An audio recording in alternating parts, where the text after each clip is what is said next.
Hola, yo me llamo Cheikh Sidaty Ndiaye, soy un estudiante en la UCAD en Master 1 en espagnol. Je me présente, je me nomme Cheikh Sidaty Ndiaye, je suis étudiant à l'université Cheikh Anta Diop, précisément au département langue et civilisation romane, section espagnole. Je suis en Master 1 en espagnol, littérature espagnole. Je vais présenter la conjugaison sur l'imparfait de l'indicatif. En espagnol, el imperfecto de indicativo. L'imparfait de l'indicatif est un temps un peu simple pour les uns, mais un peu complexe pour les autres.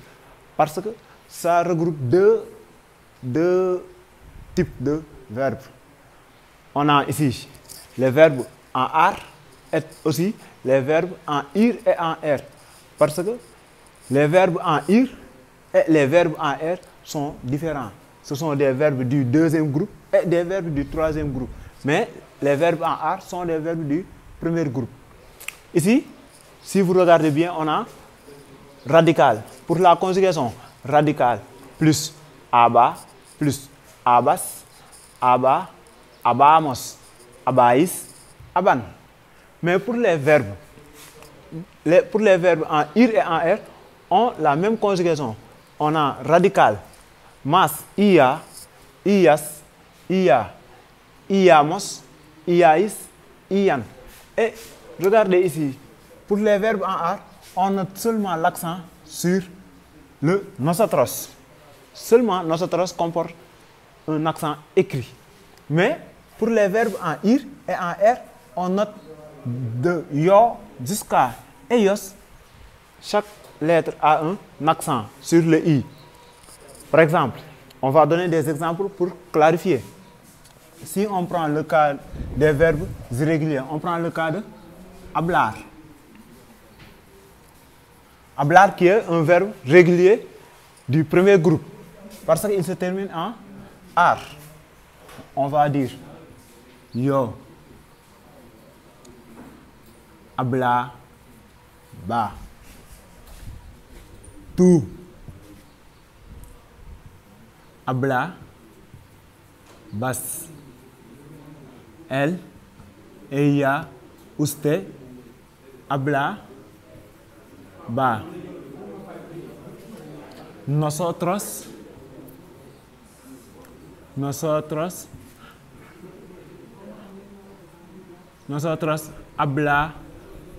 hablábamos. Si vous regardez bien, l'accent se lit. Nosotros hablábamos. Et vosotros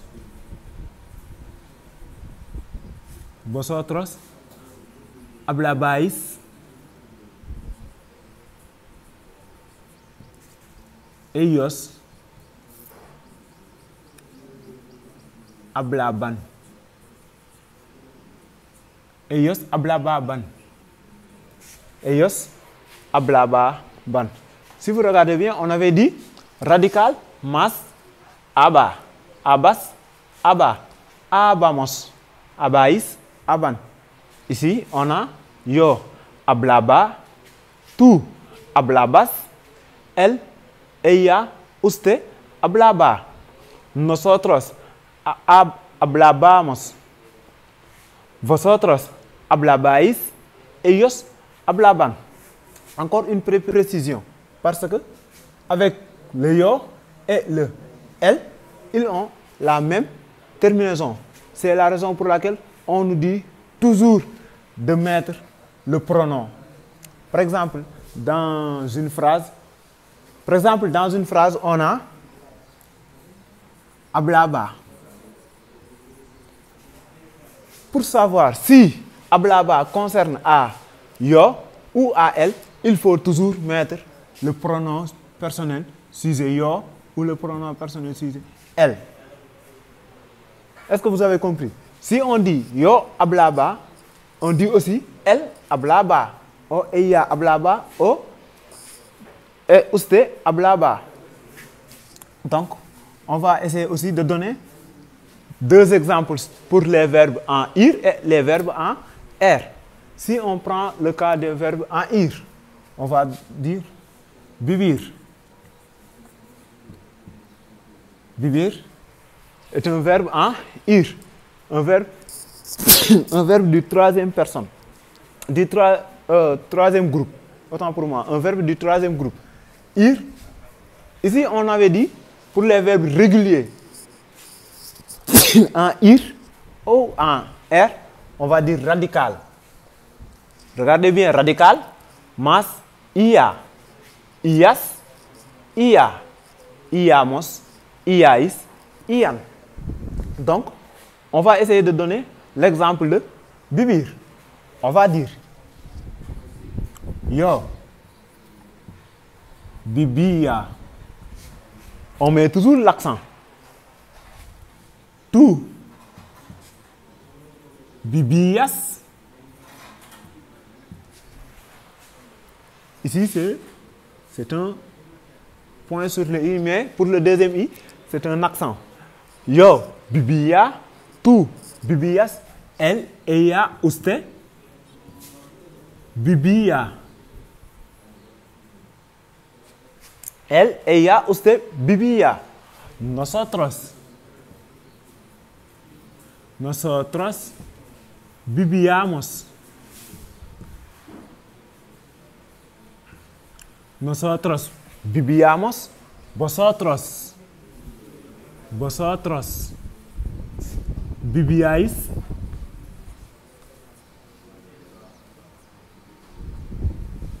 Vosotros vivíais. Ellos, ellas, ustedes vivían. Si vous regardez bien, ici, avec hablar, on note seulement l'accent à la première personne du pluriel, nosotros. L'accent se porte sur la lettre A, la deuxième lettre A. Mais avec les verbes du troisième groupe, on note l'accent du premier jusqu'au sixième pronom personnel. Yo, on note accent. Tu, accent. Elle, accent. Nosotros, accent. Vosotros, accent. Ellos, accent. Aussi, c'est le même cas pour les verbes du deuxième groupe avec ER. On va donner comme exemple beber. Beber. Beber se conjugue de la même manière que vivir. Parce que vivir, les verbes en ir et les verbes en r, pour les verbes réguliers, ont la même conjugaison. Donc, on va dire yo, bebia, avec l'accent toujours. Tu, bebias. Elle, ella, usted, bebía. Nosotros. Nosotros bebíamos.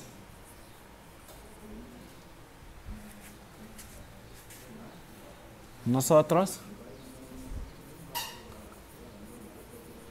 bebíamos.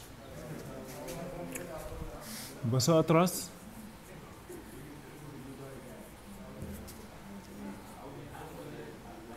bebíais.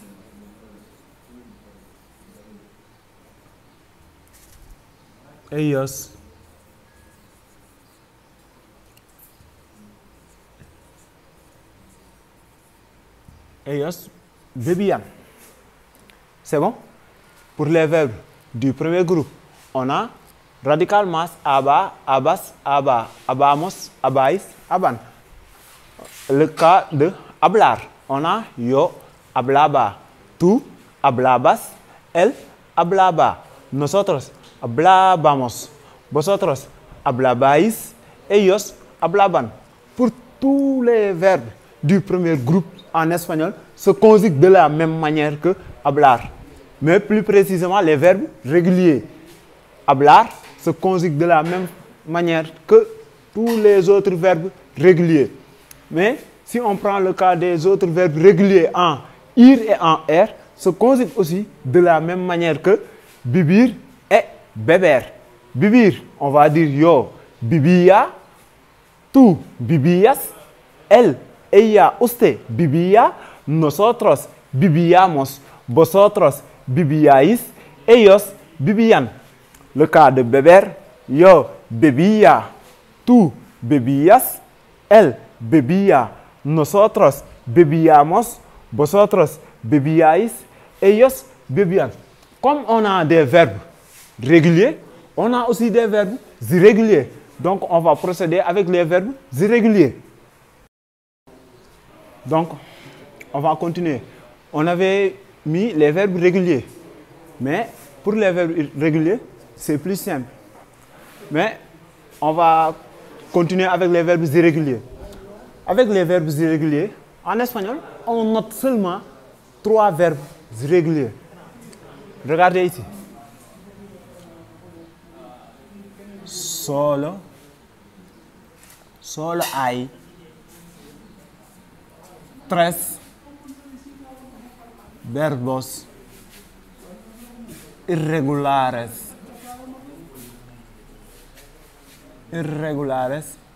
en el imperfecto.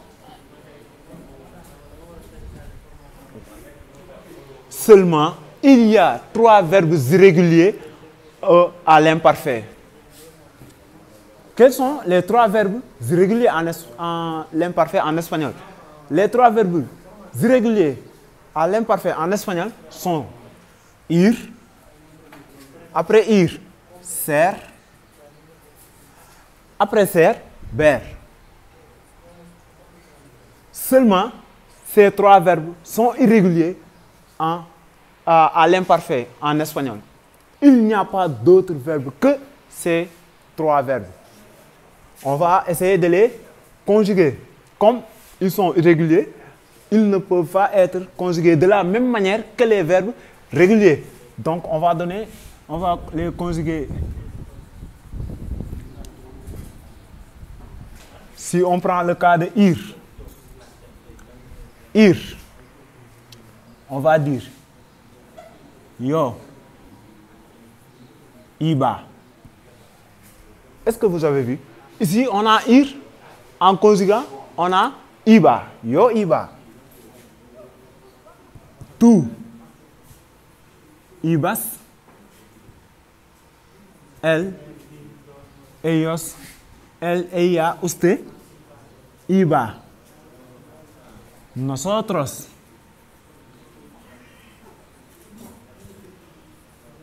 íbamos.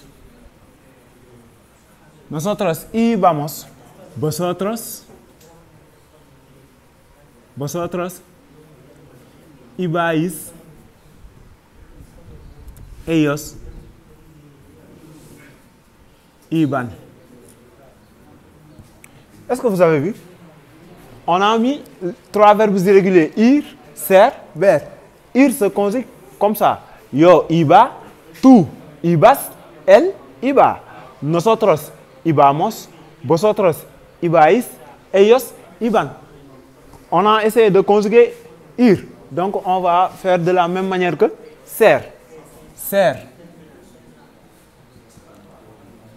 Ser, on va dire yo era. Yo era. À l'infinitif, on a ser. À la première personne, on a era. Tú eras. Él, ella, usted era. Nosotros éramos. Vosotros erais.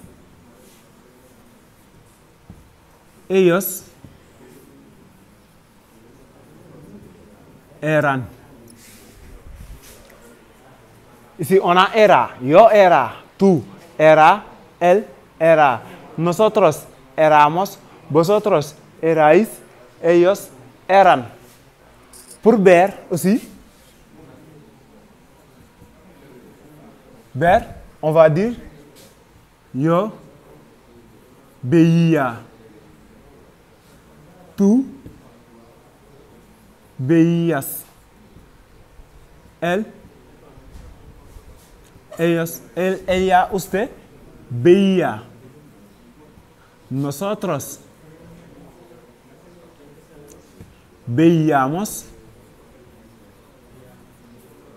Vosotros veíais. Ellos